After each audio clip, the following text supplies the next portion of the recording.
À 52 ans, Sarah Poniatowski, personnalité discrète mais influente du paysage médiatique et artistique français, vient de surprendre tout le monde. Elle a parlé. Elle, la femme toujours élégante, réservée, digne, connue pour son goût impeccable et sa pudeur presque royale, a enfin accepté de révéler les dessous de son nouveau mariage.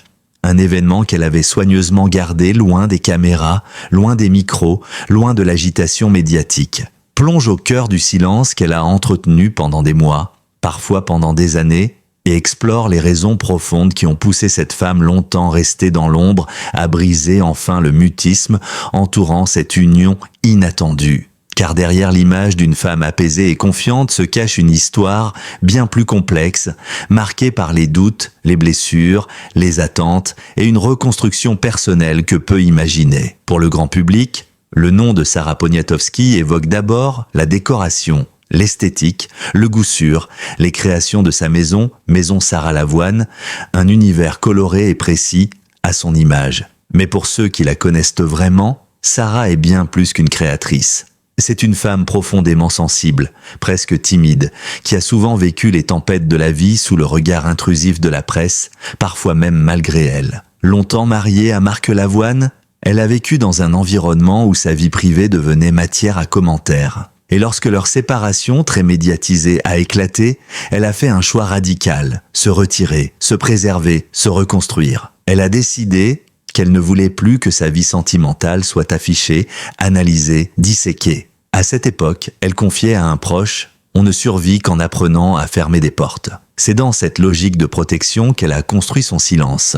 Une reconstruction émotionnelle longue, invisible, mais décisive. Après son divorce, Sarah a vécu une phase de transition souvent ignorée du public. Beaucoup pensaient qu'elle avait simplement tourné la page, fortifiée par son succès professionnel et par sa vie de mère accomplie. La réalité était différente. Elle a traversé des périodes de solitude, de remise en question, parfois même de doutes profonds. Elle a dû réapprendre à se faire confiance, à aimer sans avoir peur, à reconstruire une identité qui, pendant longtemps, avait été liée à son couple précédent. Cette reconstruction fut lente, silencieuse, presque secrète. Elle s'est recentrée sur son travail, sur ses enfants, sur sa maison, sur ses amitiés précieuses. Elle a repris goût à des plaisirs simples, marcher seule, cuisiner le soir, écouter de la musique sans obligation. Elle dira plus tard « Ce n'est pas en rencontrant quelqu'un qu'on guérit, c'est en se retrouvant ». Cette phrase résume parfaitement l'état d'esprit de Sarah pendant ces années cruciales. Puis un jour, presque par hasard, elle rencontre celui qui deviendra son nouveau mari. Pas lors d'un événement mondain, pas dans un dîner médiatique, pas par l'intermédiaire du monde du spectacle, non. La rencontre a eu lieu dans un cadre beaucoup plus simple, presque banal, un dîner entre amis, sans formalité ni attente. Elle ne cherchait rien, elle n'attendait rien, elle n'espérait rien. Ce qui l'a frappé chez cet homme n'était pas la séduction instantanée, ni un coup de foudre spectaculaire, mais une présence douce, une écoute rare, une stabilité qui lui a semblé, pour la première fois depuis longtemps, apaisante. Sarah confiera plus tard « Il n'a pas essayé de me convaincre, il a essayé de me comprendre, et cela change tout. » À partir de là, sa vie bascule progressivement. Dès le début de leur relation, Sarah met une condition essentielle, la discrétion absolue. Elle ne voulait pas revivre les blessures du passé. Elle ne voulait plus que sa vie amoureuse soit un spectacle public. Elle voulait aimer comme tout le monde, librement, sincèrement, sans scruter chaque geste. Pendant des mois, elle réussit à protéger cette relation. Pas de photos volées, pas d'apparitions publiques ambiguës, pas de déclarations sur les réseaux sociaux. Elle vivait une histoire simple, profonde, lente, une histoire que personne ne soupçonnait, et plus les médias ignoraient, plus cette relation devenait précieuse. Pourquoi avoir gardé le silence si longtemps ? Les raisons sont multiples. Après avoir vu la médiatisation de sa séparation avec Marc Lavoine, Sarah ne voulait plus que ses enfants vivent le cyclone médiatique. Elle voulait leur offrir un cocon, même temporaire, où l'amour de leur mère ne serait pas exposé à l'opinion publique. Sarah a longtemps souffert des commentaires, parfois acides, parfois injustes. Elle a compris qu'un amour naissant doit être protégé comme une plante fragile. Trop de lumière le brûle. Elle voulait être sûre de lui, sûre d'eux, sûre de ce qu'elle ressentait. Sûre que cette fois, ce n'était pas une illusion. Et ce temps, elle l'a pris. Patience, retenue, prudence, 3 mots qui ont guidé ses choix. quand l'amour devient une évidence, le choix du mariage. Lorsque Sarah Poniatowski décide de se marier à 52 ans, ce n'est pas une fantaisie tardive. C'est le résultat d'un chemin intérieur long et courageux. Pour elle, le mariage n'est pas un acte social, mais une promesse intime. Une promesse de paix, de confiance, de stabilité. Ce mariage n'a pas été pensé pour être photographié, commenté, applaudi. Il a été pensé pour être vécu. Un proche confiera, ce n'était pas un mariage pour le monde, c'était un mariage pour elle. Le fait qu'elle ait gardé le secret renforce cette idée. Elle savait ce que cela signifiait. Elle savait ce qu'elle risquait en parlant trop tôt. Elle a préféré attendre jusqu'à être prête. Pourquoi parler maintenant? C'est ici que réside la grande question. Pourquoi avoir gardé le silence pendant si longtemps pour finalement parler aujourd'hui? La réponse est simple mais profonde, parce que ce mariage représente non seulement un amour, mais une renaissance. Aujourd'hui, Sarah est plus forte, plus ancrée, plus sûre d'elle.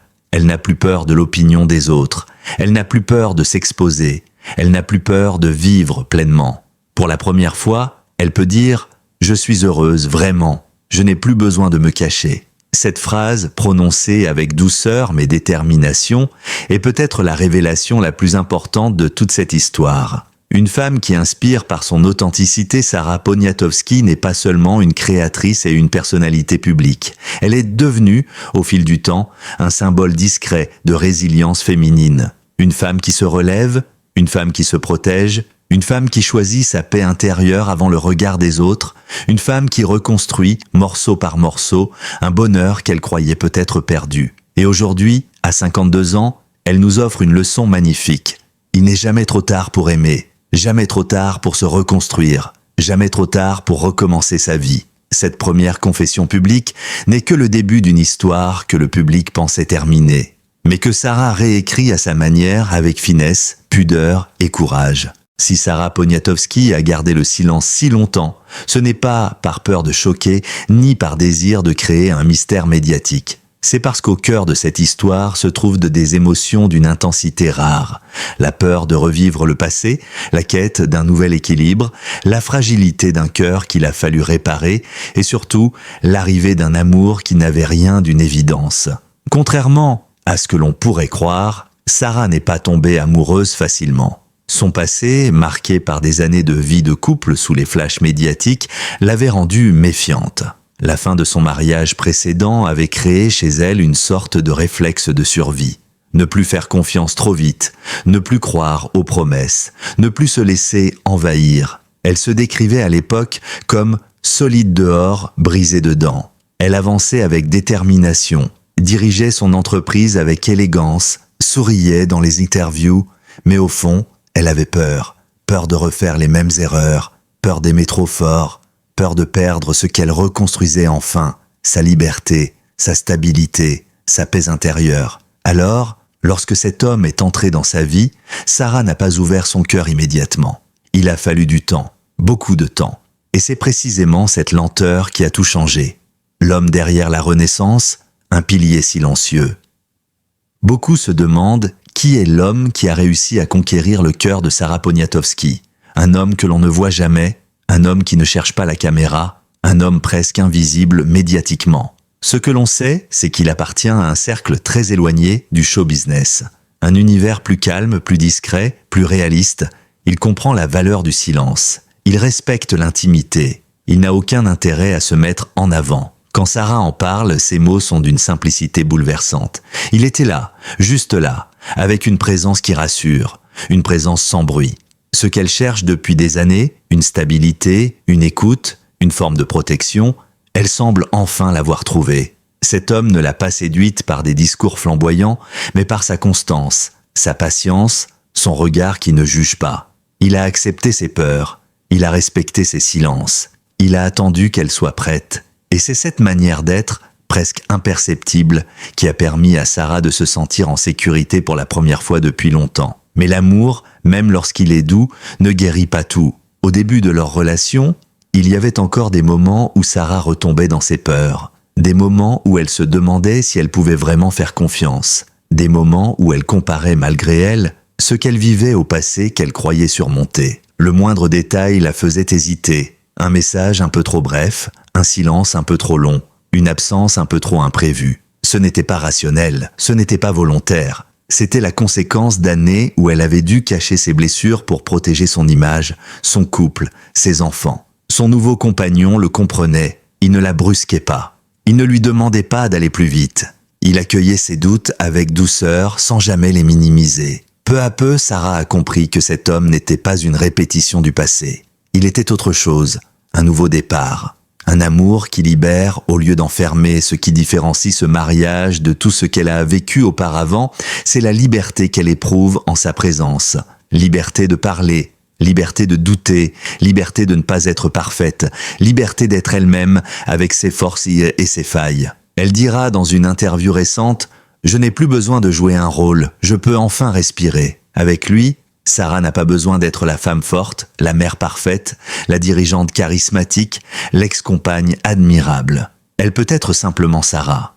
Et c'est cette simplicité-là qui l'a touchée au point d'accepter, à 52 ans, de refaire confiance à la vie. Lorsqu'elle a accepté sa demande en mariage, ce ne fut pas un moment dramatique, pas de grande annonce filmée, pas de bague lors d'un dîner chic, pas de champagne dans un hôtel de luxe, non. La demande fut discrète, juste deux. Dans un moment presque ordinaire mais incroyablement sincère. Sarah a dit oui, doucement, presque timidement. Elle n'a pas pleuré, elle n'a pas crié, elle n'a pas sauté de joie. Elle a simplement posé sa main sur la sienne et a murmuré « Allons-y, ensemble ». Ce geste, ce mot, symbolisait toute son évolution.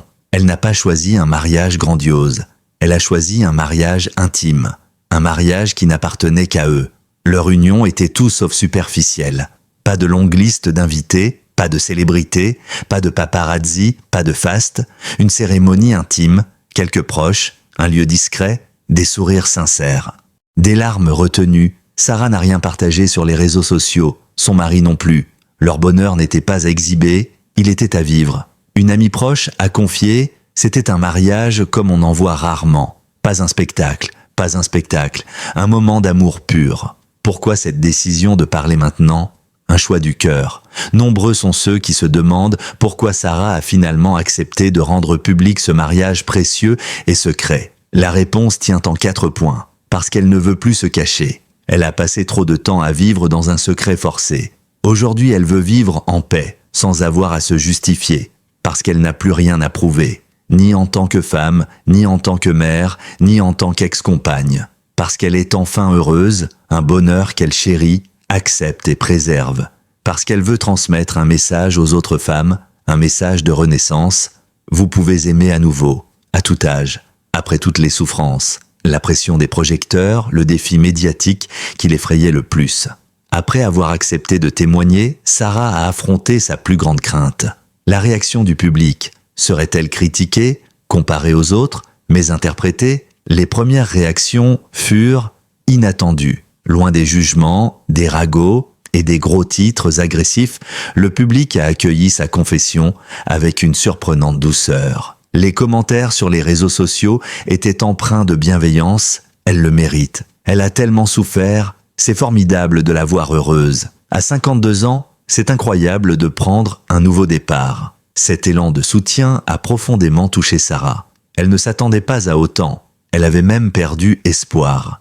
Et c'est peut-être cette réaction, plus que toute autre, qui a confirmé son choix de prendre enfin la parole. Une femme transformée, entre maturité et liberté, aujourd'hui, Sarah Poniatowski n'est plus celle que nous avons connue. Elle est plus sereine, plus sûre d'elle, plus rayonnante, plus encline à vivre pour elle-même. Elle a compris que la vie ne nous offre pas toujours tout du premier coup. Parfois, il faut traverser le chaos pour trouver la paix.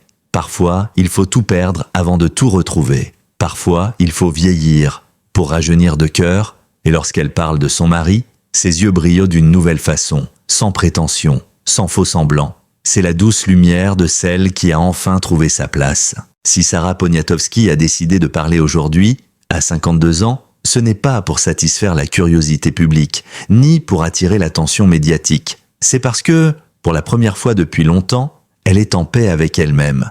Non pas une paix silencieuse et fragile comme celle qu'elle avait tenté de préserver par le passé, mais une paix profonde, lucide, enracinée dans une vérité qu'elle avait refusé de regarder pendant des années. Elle a le droit d'être heureuse, le droit de recommencer, le droit de se reconstruire, même tard, même après tout. Lorsque l'entretien est sorti, celui où elles évoquaient enfin son mariage, Sarah a d'abord eu peur. Peur du jugement, peur du bruit, peur des comparaisons avec son ancienne vie. Peur des critiques au facile. Elle qui avait construit sa vie autour de la pudeur et de la retenue, redoutait que cette confession ne déclenche une vague d'intrusion dans sa vie. Mais ce qui s'est passé fut tout le contraire. À peine l'interview publiée, les messages d'encouragement ont afflué.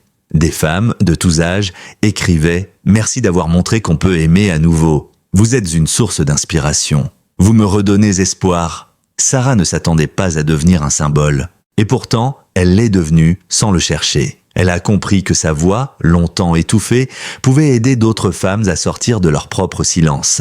À 52 ans, nombre de femmes se sentent invisibles, effacées, presque reléguées à des rôles secondaires dans une société qui valorise la jeunesse excessive. Sarah, elle, assume exactement l'inverse. Elle dit « Je n'ai jamais été aussi moi-même qu'aujourd'hui ».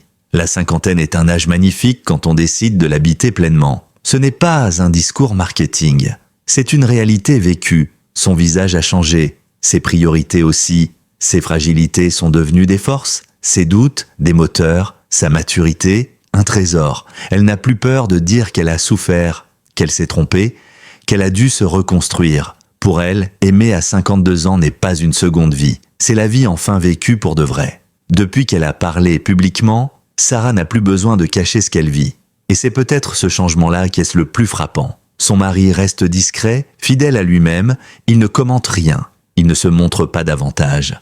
Mais dans leur vie quotidienne, quelque chose s'est ouvert. Ils n'ont plus besoin de se cacher, plus besoin de mentir par omission, plus besoin d'éviter les regards. Ils peuvent vivre, tout simplement. Leur histoire n'a rien de spectaculaire. Pas de glamour hollywoodien, pas de drame exagéré, pas de romance en façade. C'est un amour solide, mature, construit sur la confiance.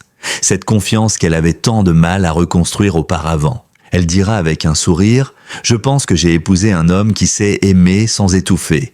Et c'est tout ce dont j'avais besoin. Une femme qui inspire un mouvement silencieux. » La parole de Sarah a eu un effet domino inattendu. Dans les semaines qui ont suivi sa confession, de nombreuses femmes ont témoigné à leur tour, des femmes qui pensaient que leur vie sentimentale était terminée, des femmes qui pensaient qu'elles n'avaient plus le droit d'aimer, des femmes qui avaient peur du regard des autres, des femmes qui se sentaient trop abîmées par le passé. L'histoire de Sarah leur a offert un miroir, une permission, un souffle. Elles ont compris qu'il est possible d'aimer après un divorce difficile. Possible de se reconstruire après une rupture, possible de recommencer à tout âge, possible d'être heureuse sans chercher à plaire. Sarah, malgré elle, est devenue la figure d'un mouvement discret mais puissant, le mouvement des femmes qui refusent de renoncer. Lorsqu'on lui demande ce qu'elle souhaite que les gens retiennent de son histoire, elle ne parle pas de romance, elle ne parle pas de mariage, elle ne parle pas de contes de fées, elle parle de dignité, d'estime de soi, de courage intérieur, de vérité émotionnelle. Elle dit « Je ne veux pas qu'on retienne que je me suis remariée. Je veux qu'on retienne que je me suis relevée. » Pour elle, ce mariage n'est pas une célébration sociale. C'est la preuve qu'elle n'a jamais cessé de croire à la vie, même quand elle doutait d'elle-même. C'est peut-être la phrase qui résume le mieux sa pensée « Rien n'est fini tant qu'on est vivant ». Ce message simple mais profondément humain résonne chez toutes celles et ceux qui ont traversé des épreuves sentimentales. Sarah explique que la société impose une chronologie artificielle, aimer à 20 ans, 25 ans, 30 ans, 35 ans, 40 ans, 45 ans, 50 ans, 55 ans, 60 ans, 65 ans, 70 ans, 75 ans, 80 ans, 85 ans, 90 ans, 95 ans, 98 ans, 99 ans, 90 ans, 90 ans, 90 18 ans, 90 19 ans, 90 10 ans, 90 5 ans, 90 18 ans, 90 19 ans, 90 10 ans, 90 5 ans, 90 18 ans, 90 19 ans, 90 10 ans, 90 5 ans, 90 18 ans, 90 19 ans, 90 10 ans, 90 10 5 ans, 90 10 10 18 ans, 90 10 10 19 ans, 90 10 10 10 10 ans, 90 10 10 10 5 ans, 90 10 10 18 ans, 90 10 10 19 ans, 90 10 10 10 10 ans, 90 10 10 10 5 ans, 90 10 10 18 ans, 90 10 10 19 ans, 90 10 10 10 10 ans, 90 10 10 10 5 ans, 90 10 10 18 ans, 90 10 10 19 ans, 90 10 10 10 10 ans, 90 10 10 10 5 ans, 90 10 10 18 ans, 90 10 10 19 ans, 90 10 10 10 10 ans, 90 10 10 10 5 ans, 90 10 10 18 ans, 90 10 10 19 ans, 90 10 10 10 10 ans, 90 10 10 10 5 ans, 90 10 10 18 ans, 90 10 10 19 ans, 90 10 10 10 10 ans, 90 10 10 10 5 ans, 90 10 de se marier à 30 ans, fonder une famille, vieillir ensemble, accepter la routine. Pour elle, ce modèle ne fonctionne plus. Et surtout, il n'est pas universel. Elle affirme que chacun a le droit de suivre son propre rythme, que l'on peut aimer à 20 comme à 70 ans, qu'il n'y a pas d'âge pour retrouver sa lumière. L'héritage personnel de son histoire, une femme accomplie, enfin aujourd'hui, lorsque l'on voit Sarah Poniatowski, quelque chose en elle a changé, profondément. On l'a dit plus douce, plus posée, plus sûre d'elle, plus rayonnante. Elle a trouvé non pas un homme qui la complète, mais un homme qui l'accompagne. Non pas un refuge, mais un partenaire. Non pas une illusion, mais une certitude. Elle a reconstruit sa vie, pièce par pièce, sans précipitation, sans regret, sans nostalgie excessive. Son mariage n'est pas une revanche sur le passé, c'est une célébration du présent. Et c'est cela qui lui donne toute sa beauté. À 52 ans, elle n'affiche ni triomphe ni arrogance. Elle parle avec la douceur de ceux qui ont souffert mais qui ont choisi, malgré tout, de continuer. Elle le dit clairement. Mon histoire n'est pas parfaite, mais elle est vraie. Et c'est tout ce qui m'importe désormais. Cette vérité, partagée tardivement mais sincèrement, a bouleversé le public. Parce qu'elle nous rappelle que nous avons tous le droit d'être imparfaits, de tomber, de nous relever, et surtout d'aimer à nouveau. Si elle a choisi de parler, c'est parce qu'elle sait que son silence n'était plus une protection, c'était une prison. Aujourd'hui, elle a choisi la liberté d'aimer, la liberté de recommencer, la liberté de vivre à son rythme, la liberté d'être elle-même. Et c'est peut-être cela, au fond, la plus grande victoire de sa vie. Au terme de cette histoire bouleversante, un sentiment domine. Celui d'une femme qui, après avoir traversé les tempêtes silencieuses de la vie, a enfin trouvé son propre soleil. Ce mariage, à 52 ans, n'est pas simplement une union sentimentale. Ce n'est pas un conte de fées tardif. Ce n'est pas une revanche sur le passé. C'est un acte de courage, un acte d'amour, certes, mais surtout un acte de liberté. La liberté d'être soi, après des années à se cacher derrière un sourire impeccable. La liberté de recommencer, même lorsqu'on pensait que plus rien n'était possible. La liberté de dire « Oui, je mérite d'être heureuse ». Ce que Sarah Poniatowski nous offre aujourd'hui, ce n'est pas une confession mondaine. C'est une leçon humaine universelle. Une leçon qui résonne en chacun de nous parce qu'elle parle de doute, de reconstruction, de résilience, de maturité, d'amour à l'âge où l'on croit parfois que tout est déjà écrit. Elle nous montre qu'un cœur brisé peut guérir, que le temps peut réparer ce que l'on croyait perdu, que le bonheur n'est pas un privilège réservé à la jeunesse, qu'il n'existe aucun âge pour recommencer à vivre, à vibrer, à croire en l'autre. Dans sa voix se mêlent pudeur et assurance. Elle ne cherche plus à prouver, ni à convaincre. Elle n'a plus peur des regards, elle n'a plus peur du passé, elle n'a plus peur d'aimer. Elle avance avec une sérénité nouvelle, celle des femmes qui ont appris à se connaître, à s'accepter, à s'aimer. Et c'est peut-être cela la véritable renaissance, devenir enfin la femme qu'on aurait toujours voulu être. L'histoire de Sarah est un hommage à toutes celles qui se croient trop vieilles, trop fatiguées, trop meurtries, trop cassées pour aimer à nouveau. Elle est la preuve vivante que nos plus belles histoires peuvent commencer après la cinquantaine, et qu'elles peuvent être plus vraies, plus profondes, plus solides que tout ce que nous avions connu auparavant. Ce témoignage n'est pas seulement le sien. Il appartient à toutes les femmes qui se reconstruisent après un divorce, à toutes celles qui ont peur d'ouvrir une nouvelle porte, à toutes celles qui n'osent pas rêver à une seconde chance. Sarah Poniatowski leur souffle aujourd'hui. Osez, vous en valez la peine. Merci d'avoir suivi ce récit jusqu'à la dernière ligne. Merci d'avoir pris le temps d'écouter, de ressentir, de réfléchir avec nous. Si cette histoire vous a touché, si elle vous a inspiré, si elle vous a donné l'envie de tourner une page ou d'en ouvrir une nouvelle, alors je vous invite chaleureusement à rejoindre notre grande communauté. Abonnez-vous à la chaîne. Chaque abonnement renforce notre travail et nous permet de continuer à raconter ces histoires humaines, profondes, authentiques, celles que la presse ne raconte pas assez, celles qui méritent d'être entendues. Activez la cloche de notification pour être sûr de ne manquer aucun nouvel épisode, portrait, enquête, confession, récits inspirants.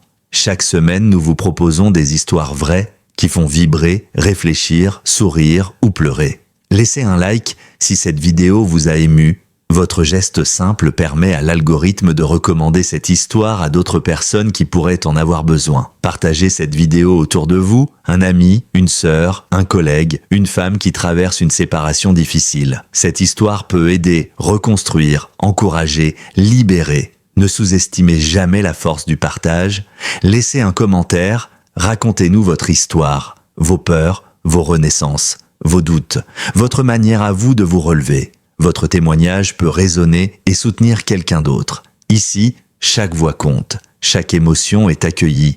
La vie n'est pas une ligne droite. Elle est faite de chutes et de retours, de blessures et de guérisons, de silence et de révélations. L'histoire de Sarah Poniatowski nous rappelle que l'on peut renaître de ses cendres à n'importe quel moment. Il suffit d'un choix, d'un pas, d'un oui.